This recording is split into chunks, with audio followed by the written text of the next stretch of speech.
is an incredible occasion and an incredible evening. I want to say a huge thank you to an awful lot of people about what we've achieved over the last 7 weeks.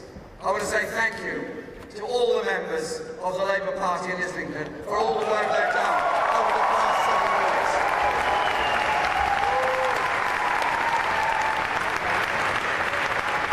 I want to say thank you to all those that have organised events and given so much support and so much help and advice. But I also want to say a big thank you to our national campaign team and staff, because in 7 weeks we've put together a quite incredible campaign in every part of Britain, every town, every village.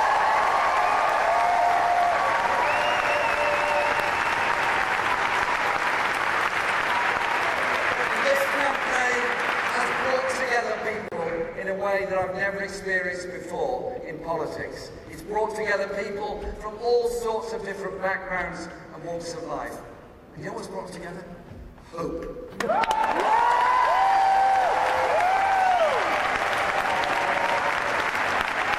brought them together in hope. And our campaign is powered by well over 500,000 members of the Labour Party. And it's gone up a lot during this campaign. And that has changed the face of British politics. And as we now prepare for government, we can already say we've changed that debate.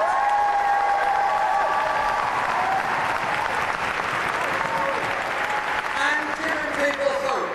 Hope it doesn't have to be like this. Inequality can and will be tackled.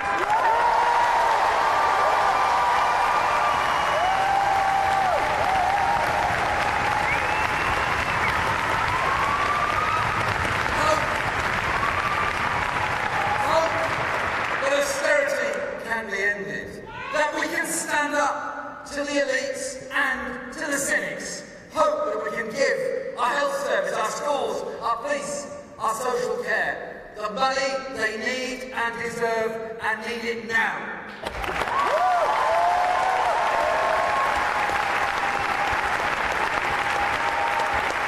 And you know what? In a sense, this is the new centre ground of politics. The place where most people actually are.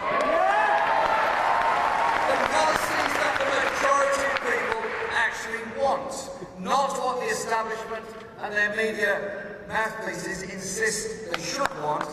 This is the new mainstream. And we've staked out that ground of the kind of society and kind of economy that we want and are determined to achieve. And I am very proud of the positive campaign we have fought throughout the past 7 weeks.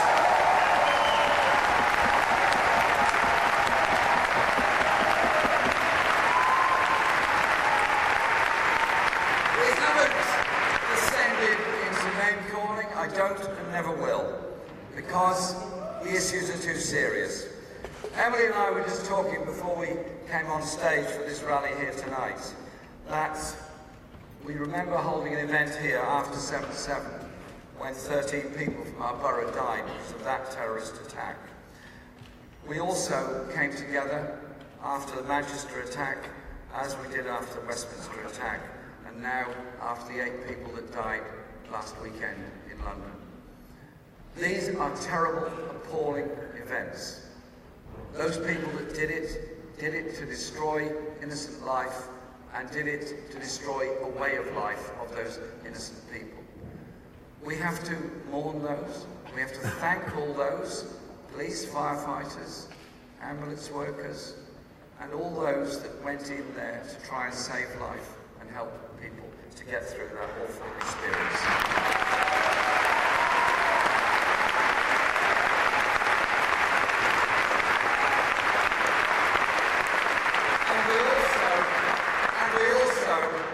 Have to recognise that in dealing with this issue, you isolate those that want to kill. You completely isolate them and try and protect the rest of us. But the community response must always be to unite in the face of it. We saw that unity in Manchester a few hours after that attack, when tens of thousands of people came together in Albert Square, of all faiths, all backgrounds, came together because they wanted to protect their society. I want to protect our society, our democracy, and our human rights. And in the name of democracy, we will not allow our election to be pushed aside because of this attack, obviously not. And we will stand together to defend our human rights, our democracy, and our individual rights of freedom of expression within our society. That is the best response to those that want to destroy and kill people. Unite together, every one of our communities.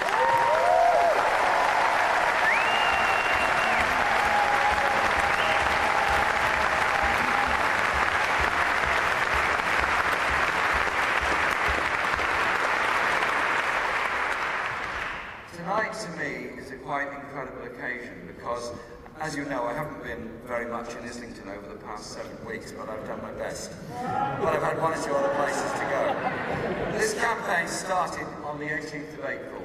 It was announced in the morning by the Prime Minister, and I went straight to Birmingham to address the conference of carers and promise what a Labour government would do for carers and social care.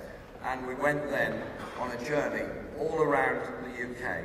All around the UK, with the snows of Aviemore right down to the hot sunshine of the south coast over the past 7 weeks. We've been 7,000 miles around this country. We've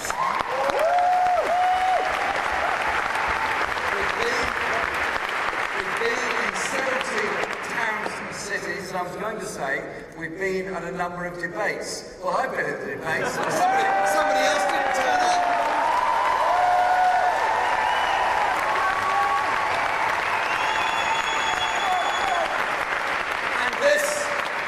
This, I have to say, is the 90th rally that I've spoken at during this campaign.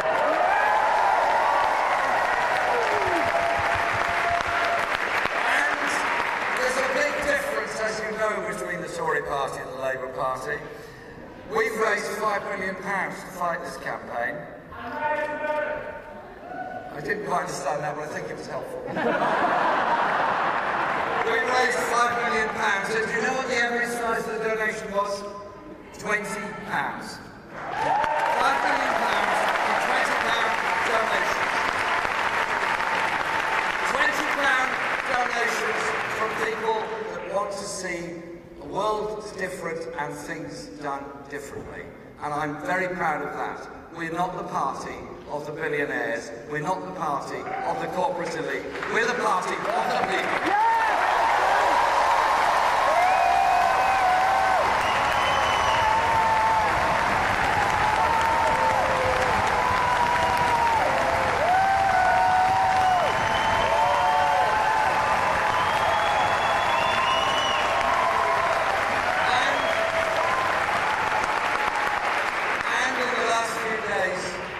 An incredible level of support from people, from 8,000 standing in the rain in Gateshead the other night because they wanted to see something different.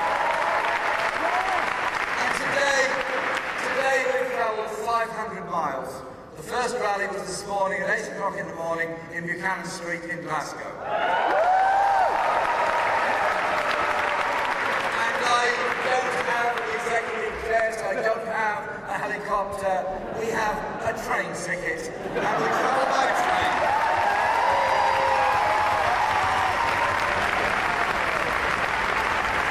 And so, today we started in Glasgow, we went to Weaver Vale in Runcorn, we then went to the beach at Colwyn Bay, where we had thousands of people on the beach, and just not so far away, on the other side of the Dee, not so long ago, we had 10,000 people at a rally in West Kirby on the beach.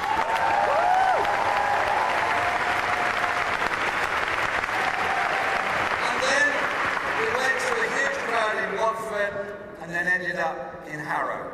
2 places we're going to gain for Labour tomorrow.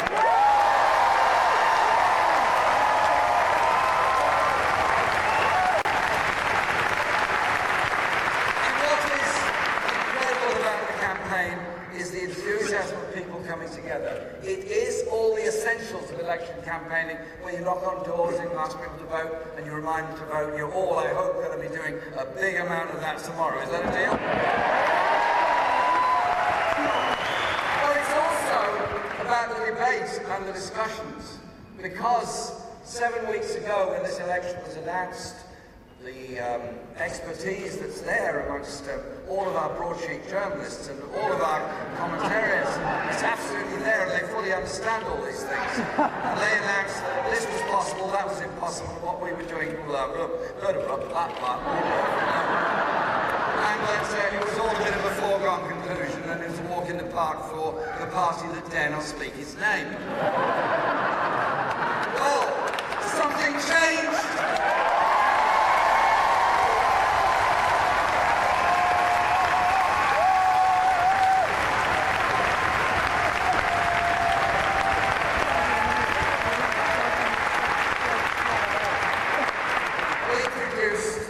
A serious manifesto. For the many, not the few. Seriously thought out proposals of how things in this country could be done differently. And you know what? It's been read more widely than any other. It's been downloaded more than any other. It's been commented on more than any other. And what did the Tory party produce? Some document that didn't add up, and they withdrew it 3 hours later.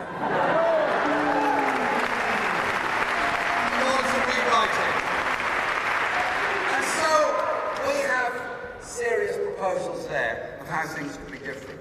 But I'm very, very proud to represent Islington North in Parliament. I'm eternally and incredibly grateful to everyone in Islington North for all they have taught me over the past 35 years.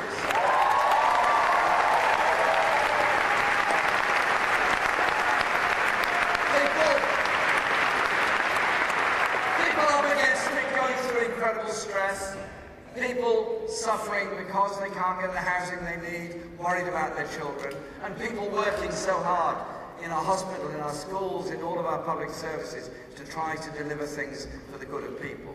And those feel very angry at the way they've been treated, with capability for work assessments that are unfair, and the stress that they go through as a result of it. And it is for them and communities as a whole that our manifesto has to, must, and will deliver. Because we cannot go on. We cannot go on with this degree of inequality and injustice in our society. Every child growing up deserves to be able to achieve the very best in their lives. Deserve somewhere decent and secure to live, deserve a decent nursery, deserve a decent chance in school, deserve to be able to make the best of their lives. But if you think about it, a child growing up in an insecure, private rented flat where they might have to move in 6 months' time, very hard to do their homework, very hard to develop their lives, and might even have to move school. They're not likely to achieve as much as a child growing up in a more stable environment. So the one thing I'm absolutely determined to do is to do something about the housing crisis.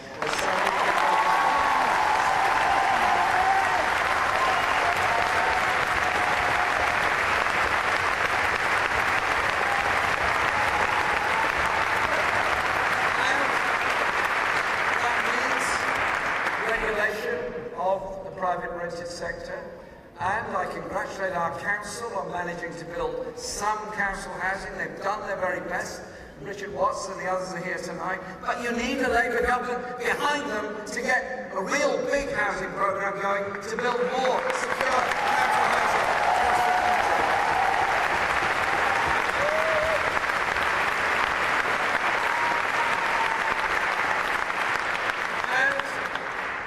There was a health debate on Tuesday night, last night, in Islington. We as a community have campaigned together to defend and support our Whittington Hospital. Do you know what? That A&E department, that hospital, is really only there because the people of this borough demanded it remain, and marched down the Holloway Road to achieve it. And so it is about properly supporting and funding our health service. But it's also about the environment in which we live. Why do so many of our children get childhood asthma? Why is our air so polluted? Why do we tolerate these things? We all know what the consequences of it are. If you walk by on the other side and don't fund public services properly, then you end up with bad housing, inadequate healthcare, underfunded schools, foul air, and unhealthy lives for people. It doesn't have to be like that.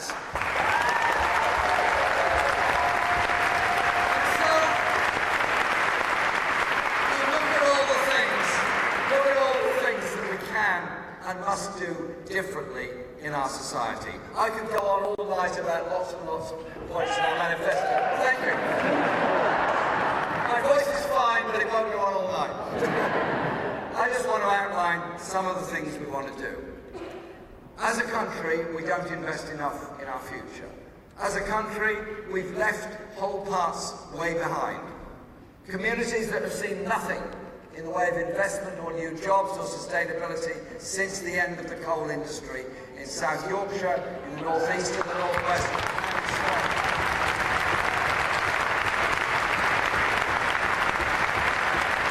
See Tories walking by and forgetting about the steel industry when any sensible or serious government would have intervened to support it. And so,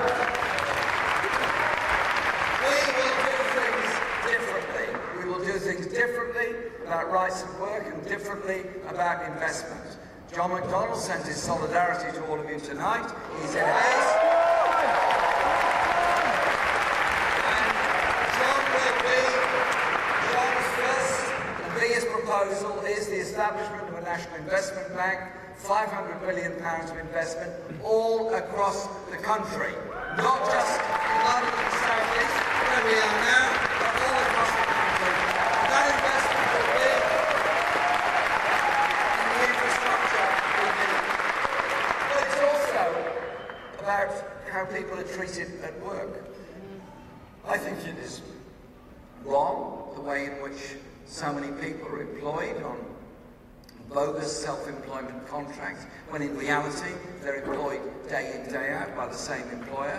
The result is the employer doesn't have to pay their national insurance contribution. The worker, who in reality is working day in, day out for the same employer, has no rights, has very little access to benefits, and is in a very vulnerable position. Let's change that. Let's change that. Guarantee proper employment.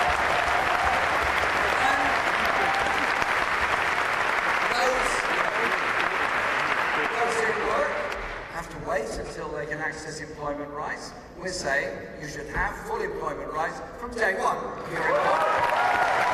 That surely is what a contract should say. And the scourge, and it is a scourge, of zero-hours contracts has got to end. A million people in zero-hours contracts. But it's also about wages. It's also about in-work poverty.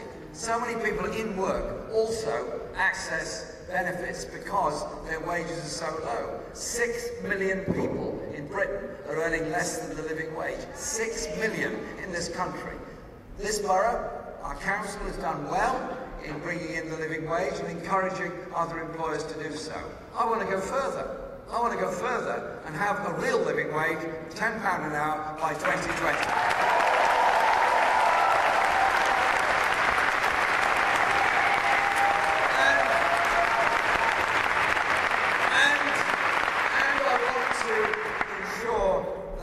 Those in work are not just properly rewarded, also get the chance for proper training in the future. And so, those with disabilities, often discriminated against, go through awful tests which they fail and then win on appeal, and the stress levels are extraordinary.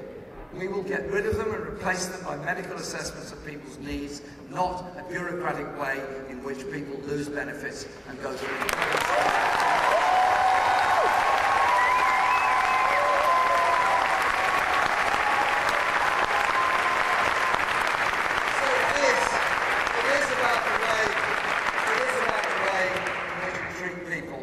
society. about investment, it is about the way we treat people.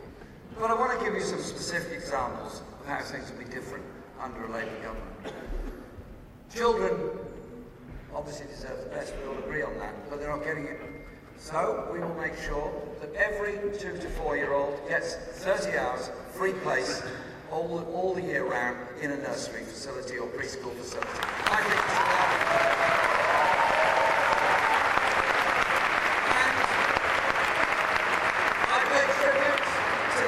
and the teaching unions and lots of local teachers and parents who did a great deal to highlight the underfunding of our schools, the way in which the funding formula has operated, which means that head teachers are faced with the horrible decision which teacher do you get rid of, which teaching assistant do you get rid of, which support staff do you get rid of, and then what's the answer of the Secretary of State for Education? Have a collection. Well, I'm sorry. I pay my taxes that all our children should be educated. We all pay our taxes that all our children should be educated.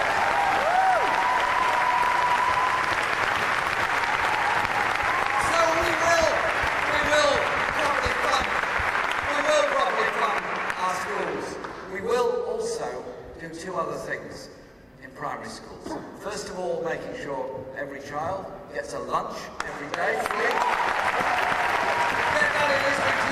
Right up the rest of the country. It's starting here. But also, I want to look at another aspect of education. Education is a time for children to explore ideas, develop imagination. That's what it's about. It's exciting. And so, I think it'd be a really good idea, it's in the manifesto, that we have a pupil arts premium, that every child can learn a musical instrument.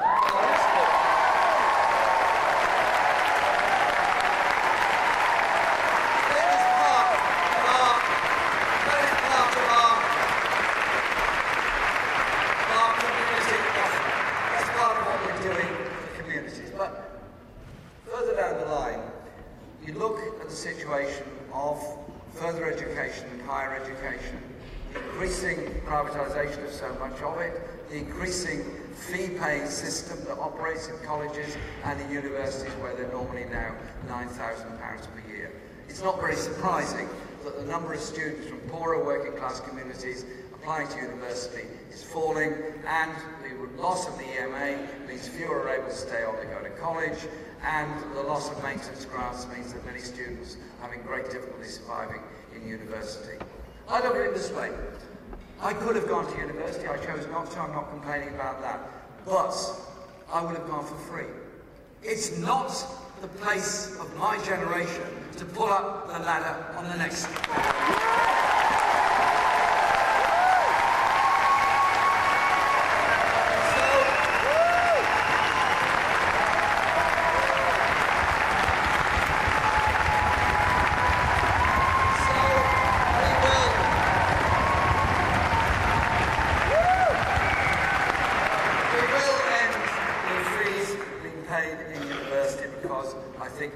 absolutely the right thing to do.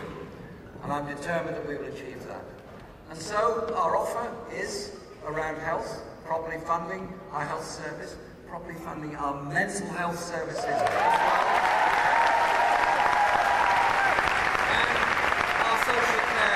and our social care system. It is about the offer we make to the people of the whole country. But politics is about a choice. The choice is quite bluntly this tomorrow. You can re-elect a Tory government. You can re-elect a Tory government which will continue austerity. I didn't imagine as much support for the Tory party. Might be 1 or 2, who knows? Fine, if I listen carefully, I'm sure they'll be convinced. Thank you very much, Jess. But the choice is quite simply this. This government, remaining in office, will do what? Continue to cut education, continue to underfund health, continue not to do anything about the housing crisis in this country, continue the whole process of austerity, and continue the tax relief and giveaways to the biggest businesses and the richest people within our society. The Labour government will do things very differently. I make it very clear. 95% of the people of this country will pay no more in tax, no more in national insurance, no more in VAT. 5% of the population will be asked to pay a little bit more.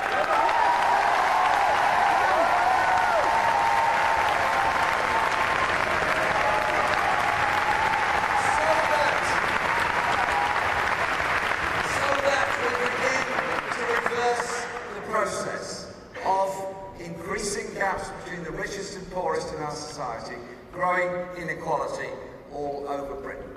It's got to stop, it's got to change. Voting Labour tomorrow is voting for that change. It's voting to look at things the other way round, for the interests of all of the people or the interests of the very few.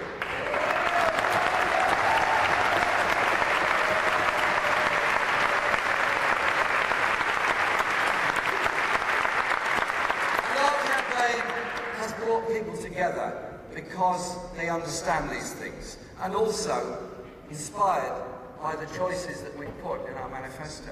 We want our railways, and they are wonderful railways and a wonderful system, to be brought back into public ownership. So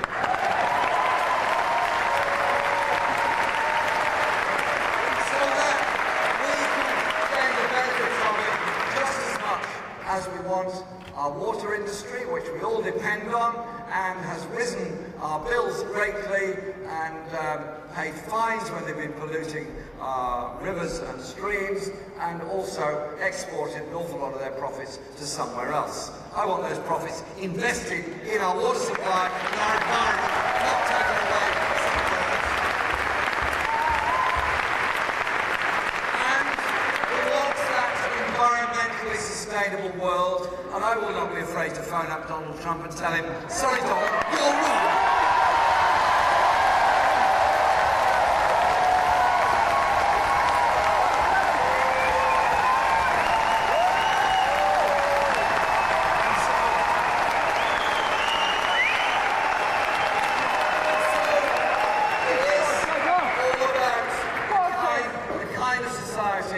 Kind of government that you want. But this isn't just about electing people into office. It's about what we all do.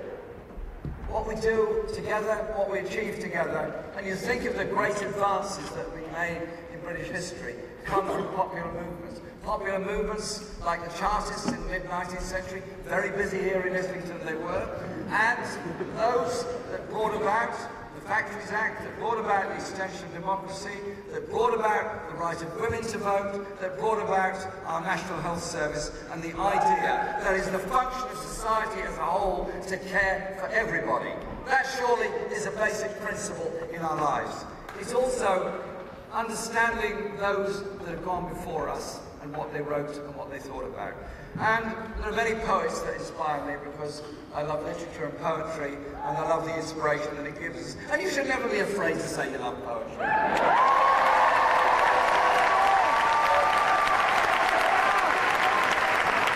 And there's a local connection to what I want to refer to next. A wonderful woman called Mary Wollstonecraft lived on New Zealand.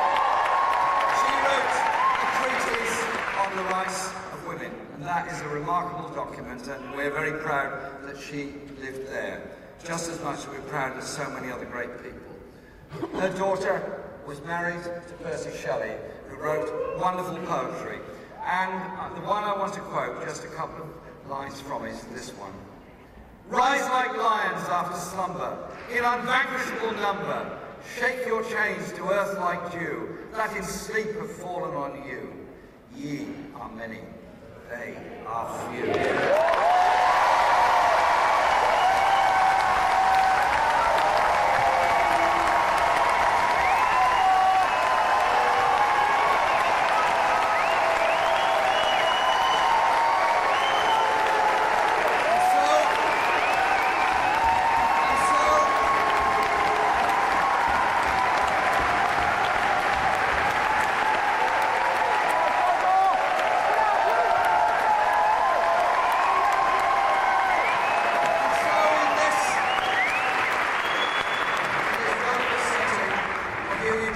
There's been a place that we've all come together of the things we want to defend in our society. We've all been here many decades of protest meetings to protect this, defend that, support this person. Tonight, it's different because we're being totally positive. We're not defending. We're not defending. We don't need to. We are asserting our view. And a society that cares for all is better than a society that only cares for the few. A society that works together is better than one that works against each other. And if you look around yourselves in this hall tonight, look at each other. Who are we? What are we? We're young, we're old, we're black, we're white, we're gay, we're straight, we have disabilities, we don't have disabilities, we have different experiences, different skill sets, but we all want to contribute to something together. Our whole message is this: societies coming together achieve things. Societies coming together care for each other. Societies coming together want to stand up for and protect the human rights of others who may be far away. They want to stand in solidarity with each other. The offer we make is, in this manifesto, that things will be different. That the aridity, the misery, the division, the lack of human space in the Tory agenda could be put aside and replaced by a process of challenge, of hope, of sharing, that those resources might be made available, that everyone can benefit and everyone can get the best possible life that's shared by all of us. And we have a government that wants to work in the world for human rights, for peace and justice. And I want us tomorrow to assert, to elect a Labour government that will do things very differently. I'm very proud to have represented Islington all these years in Parliament. I'm very grateful for all that I've learned from the people that I represent in Parliament. I want to go on representing them and go on learning from them in Parliament, but above all, I want to see tomorrow the cynical way in which this election was called turned